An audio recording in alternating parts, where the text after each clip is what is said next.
What up, people? So again, I'm gonna do another video. This is gonna be about more of my philosophy, why I use 300 Blackout, and it all revolves around the ammunition. So yeah, let's do this.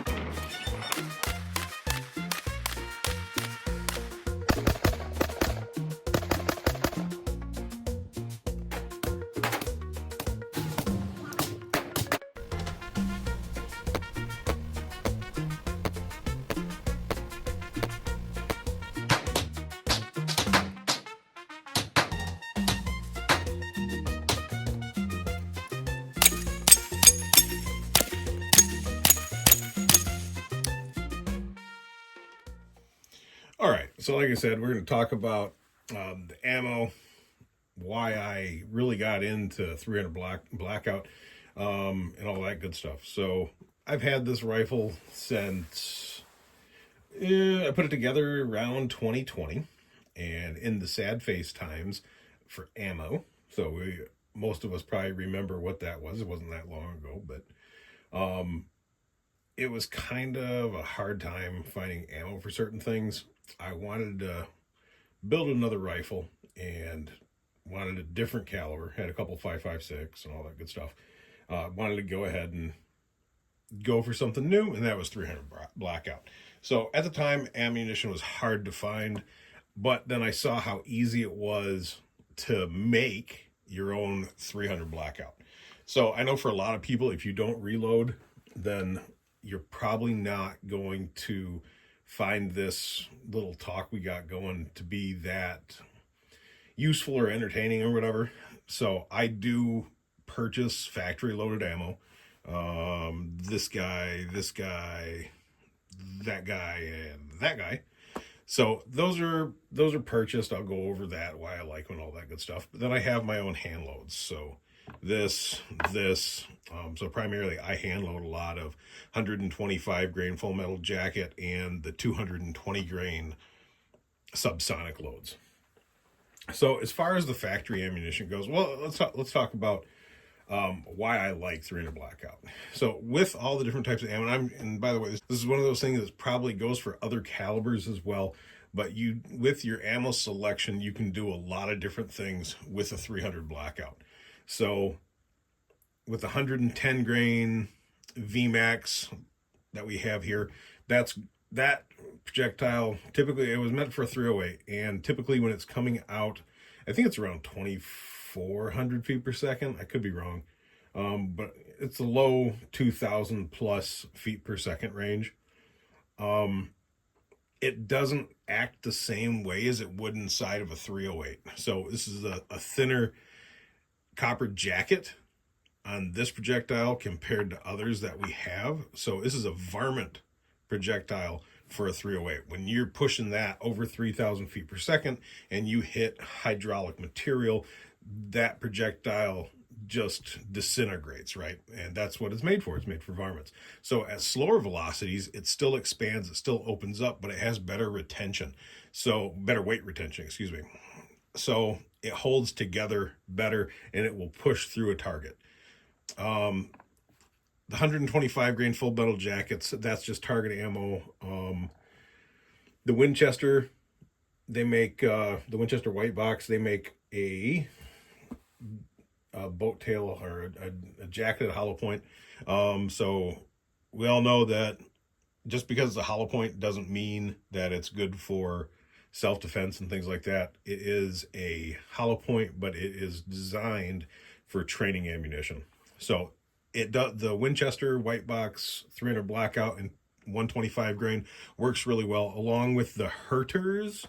So the ammo you can buy at Cabela's, and I think it's made by Winchester anyway. Winchester's got the contract for Lake City ammunition as well. So a lot of components are going to be either Winchester or Lake City that I'm finding. So back to it. This is a good target load when you're going to go through. I've done a couple courses. I got another one that's coming up. 125 grain. This was I can't remember the name of the manufacturer, but it's fairly inexpensive. So it's all about target practice. Shoot as much as you can for a decent price. So moving along, we have another 125 grain. This is the factory loaded Hornady. I think it's like Super Performance, 125 grain SST. So that's something that is made. It's a hunting medium game. Also, dare I say, self-defense loading. I think the 110 would be good for that as well. Probably have less over penetration potential with this, especially hitting like drywall and studs. You're probably going to shred that. This is going to, I believe it's a bonded, so the copper jacket stays better to the lead core. Another one that I like that I've had really good success with, maybe for, medium game, deer, hogs, things like that, is the Federal Fusion MSR. So that's what this is. I'm told that is a spear gold dot projectile that is going to do well at lower velocities for expansion. One quick note, the 110 grain VMAX does really good coyote, 70, 80 yards, dark out, hence the suppressor in the light.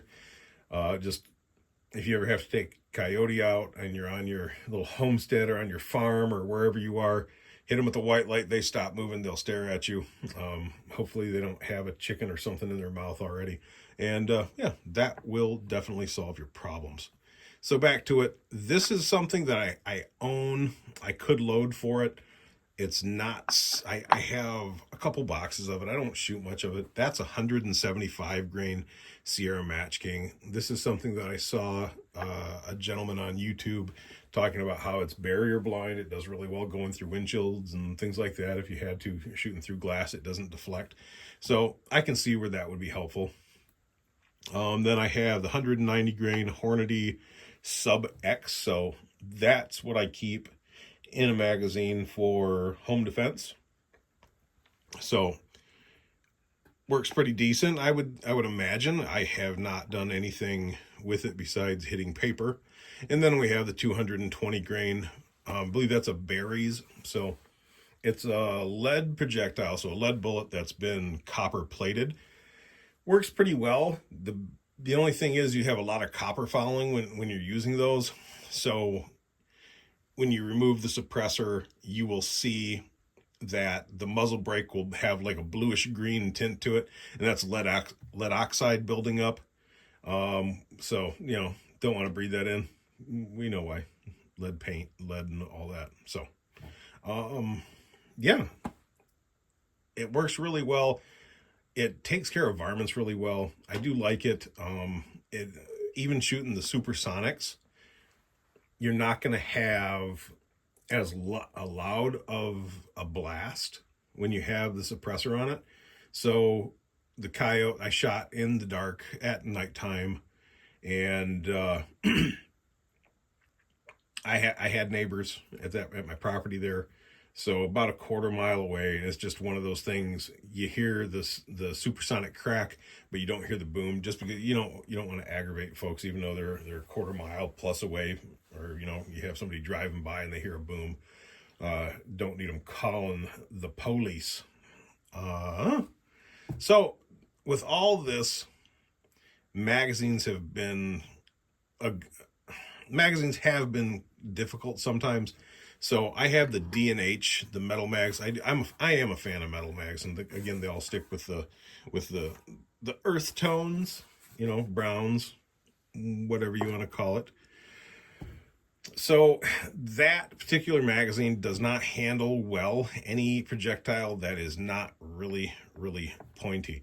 So you can see right here in the front of the magazine, it's not like on the Magpul. So the Magpul, you can see it's got a little bit of cutout. The Magpul is on the left there. So that enables a flat nose projectile to slide right out. Unfortunately, with the D&H magazine, it has gotten caught up there. Also, D&H doesn't have an anti-tilt follower.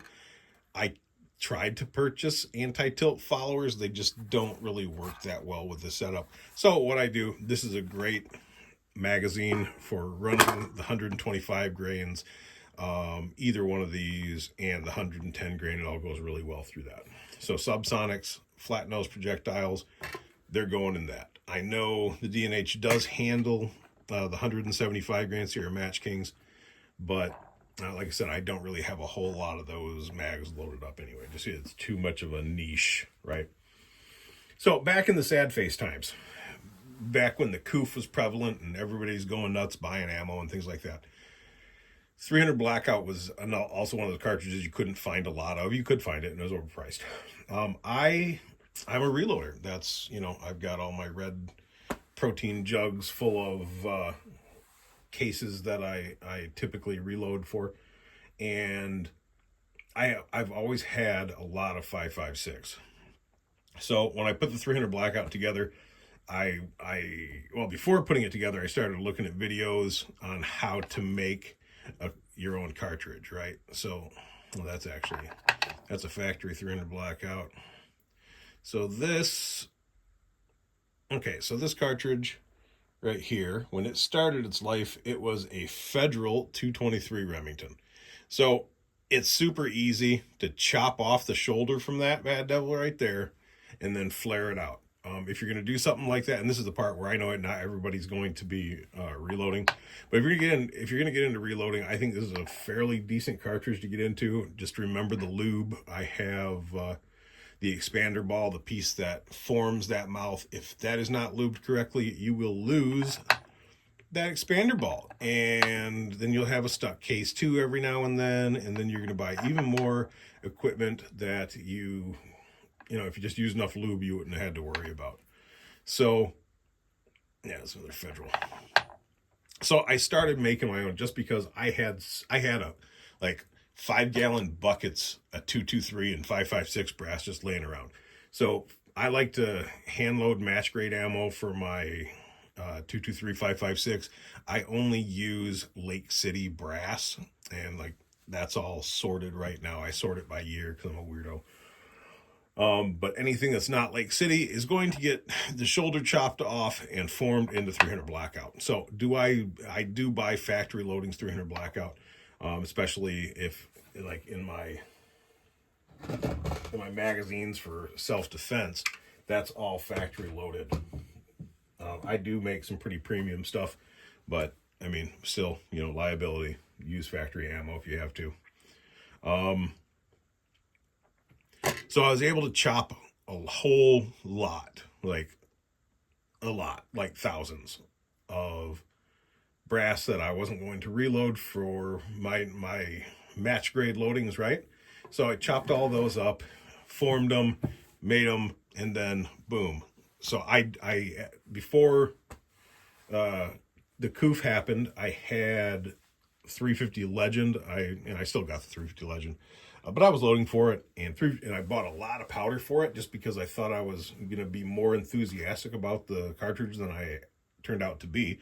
So I have a lot of the powders that 350 Legend requires. So it's the same powder for 350 Legend as 300 Blackout. I had a whole bunch of primers.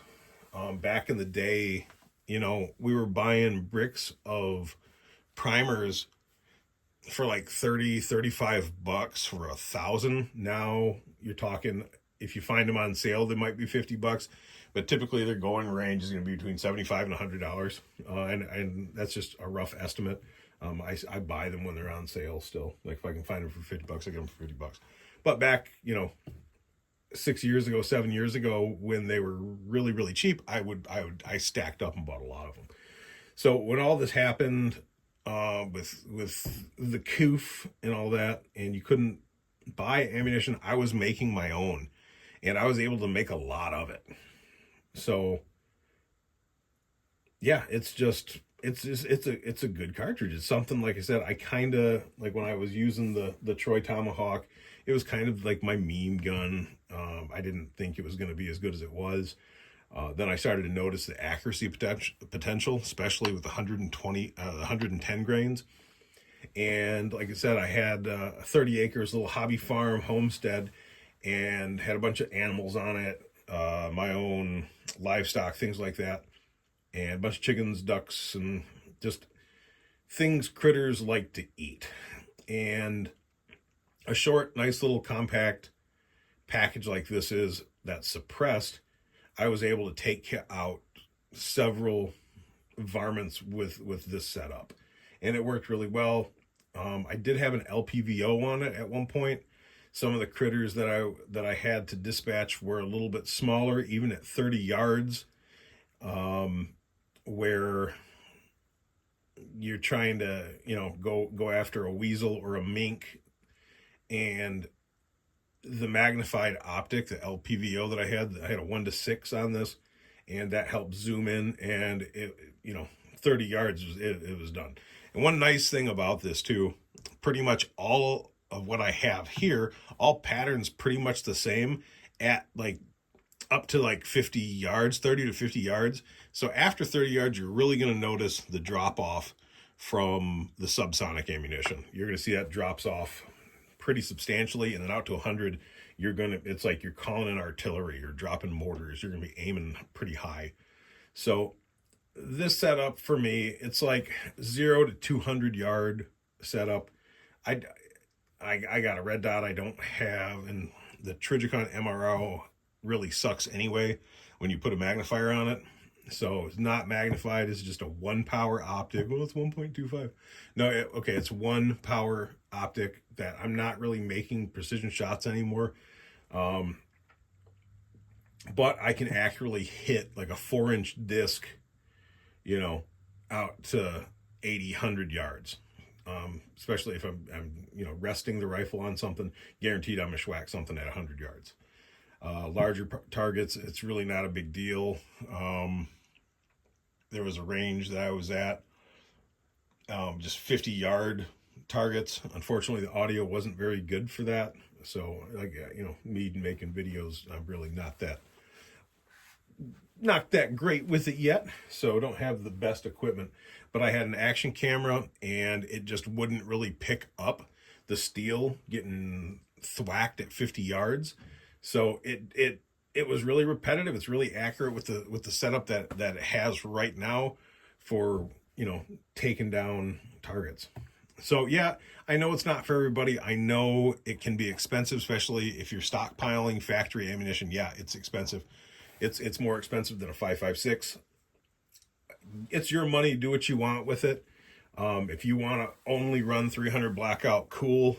If this was SHTF whatever, I probably wouldn't be rocking a 300 Blackout. I would probably be down with 5.56. Not going to get into that today, but it does pretty well for what it is. For me, it's fairly inexpensive. I do load for my 308, and with my 308 had a bunch of projectiles that the barrel didn't really like that much, so I was able to take all those 308 projectiles, 30 caliber projectiles, and I would just load them into this just to help get rid of stuff. So anyway, hope you liked it. I hope it was informative, because that's what this is. I'm trying to do, is trying to be informative. Like I said, your money, do what you want to do. Have fun at it. Get trained. That's one biggest thing too. A lot of people, you buy stuff, you need to be getting out there, you need to be shooting, you need to be training. So if you have something like this, make sure you know how to use it. All right, everyone, have a good one.